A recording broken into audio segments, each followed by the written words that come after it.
ব্রাহ্মণবাড়িয়ার আখাউড়ায় ন্যায্য মূল্যে প্রকৃত কৃষকের কাছ থেকে বোরো ধান ক্রয় ও সংগ্রহ অভিযান শুরু করেছে সরকার। সোমবার পৌর শহরের বাইপাস এলাকায় উপজেলা সরকারি খাদ্য গুদাম কার্যালয় চত্বরে কৃষক খোকন মিয়ার কাছ থেকে ৩ মেট্রিক টন ধান ক্রয়ের মাধ্যমে আনুষ্ঠানিকভাবে এর উদ্বোধন করা হয়। এই কর্মসূচিতে কৃষকের বাড়ি থেকে প্রতি মণ ধান ১,৪৪০ টাকা মূল্যে ৫৬৪ মেট্রিক টন ধান সংগ্রহ করা হবে।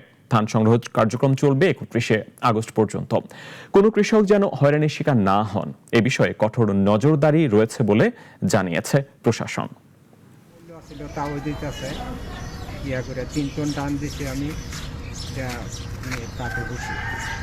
ন্যায্য মূল্যটা পরিশোধ করার যে সরকার আমাদেরকে দায়িত্ব দিয়েছেন, আমরা এটা শতভাগ স্বচ্ছতার সাথে নিষ্ঠার সাথে পালন করব। বর্তমান যে লক্ষ্যমাত্রা এটার আমরা ৩১ আগস্টের আগে করবো এবং এখানে যে নীতিমালাটা ফলো করা হবে সেটা আগে আসলে আগে সরবরাহ করতে পারবেন।